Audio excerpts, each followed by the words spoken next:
this is the Oxfuzz. This is a hybrid edition, which basically means germanium with silicone mixed. It's got some special transistors inside, some rare transistors. Brilliant sounding pedal. Amazing sounding pedal, in fact. I've tried countless fuzzes and I've really never been happy with any of the sounds I've got. Yeah, they've all kind of sounded brittle, is the only way I can explain it.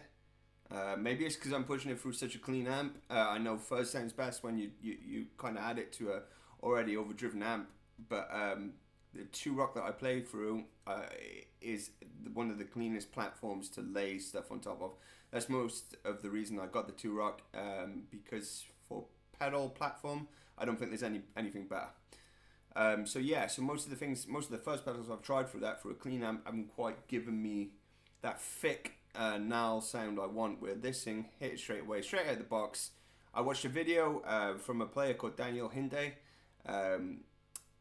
who really knows his fuzz stuff. A great player. If you haven't checked him out, check him out. And I watched a couple of his videos explaining, how he uses fuzz and how he gets his tone from his fuzz pedals. And I kind of really sort of understood what he was saying. He was on the same tip as me regarding he'd always use overdrives, wanted fuzz pedals, could never really get the sound he wanted. And now he understands them, and he's kind of, dialing in that sweet spot on pretty much every video he's putting out there. So I took his advice, jumped straight in on this. Happens to be that Philip Sayce plays it too, which is a great coincidence because he's a killer player. Really like Philip Sayce. So I've took Daniel's advice, dimed out the fuzz, just gone a bit above unity gain. So if you don't know what unity gain means, that basically means matching the pedal to the volume of the amp when it's clean. And then anything you push over that volume will push the front end of your amp, which really drives it hard, pushes it into natural saturation, which is a great sound. So yeah, these are kind of the settings that he's suggested, which work great, straight out of the box. And the other thing is that it's probably one of the most interactive pedals I've had with your guitar volume part. It is really amp-like. So the minute you roll back your volume part on the guitar, it cleans right up. A lot of them videos I watch where they say, oh, it cleans up, all I hear is a difference in volume. Maybe I'm being over the top, but I never really hear that clean up sound that, these guys go on about. But this thing actually cleans up. You don't lose volume. It just takes away the fuzz. Yeah, really great. So what I'll do is I'm going to keep it on that setting right now. That's what you heard me playing with it at the start. And I had a Boss DDD3 echo running just to give it a little bit of flavour. So I'm going to stay on the bridge pickup on my trusty Strat. Keep the echo on. Play a few little riffs. Then I'll just dial the volume back. And hopefully you can see me interacting. And get a feel for what this pedal's capable of. So here we go.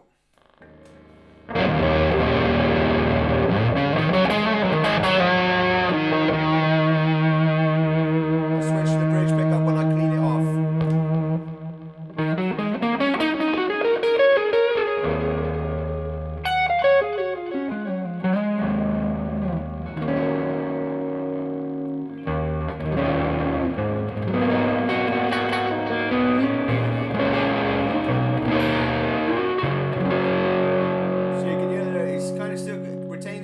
Sound, but just dropped the fuzz out, which is what you wanted to do, right?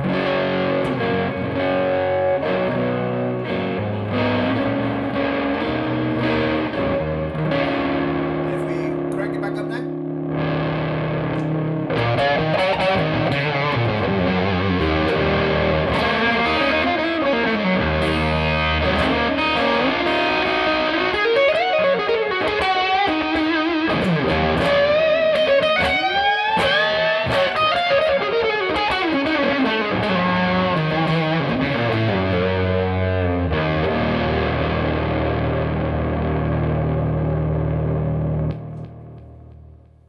So you can see how well it interacts with your guitar volume there. One thing I wanted to say about it, the way my Strat's wired up is it's wired up 60 setting, so the bridge pickup has got no tone control, just kind of bright all the time. So I don't use it that much unless I interact with the pedals to take the tone off on the pedals, which I don't do. I like to find the sweet spot in the pedal, and then I kind of leave it at that. And that's how I like to operate my pedals. I will play around with them from time to time, but I like to get the spot that works for me and keep that as my sound. So when I've dialed in my pedals and I go to the bridge pickup on this particular guitar, I kind of have to roll the tone off on the pedal. So that's a bit of a chore. Whereas this sounds great, man. In fact, it sounds best to me when it's on the bridge pickup. I know a lot of the old sort of sounds that used to appear to the bridge pickup roll the tone right off, or there was some sort of combination that Hendrix done and people have tried to mimic. I ain't too good at that, so I was lucky enough just to appear to the bridge position, no tone part because it's not wired that way, and it sounds great. When it goes to the neck, it's a little bit muddy, but not muddy in a bad way. It's just a bit thicker sounding. So yeah, that's kind of the the bread and butter of the pedal. Dialing the fuzz back obviously takes the fuzz off and the volume. There's no 9-volt DC on this, which is kind of a bit of a bummer. If you're lazy, it's no problem. You've only got to undo 4 screws and sort the battery out. But I like the 9-volt, so I don't have to play with it. Also inside, there's an internal trim pot.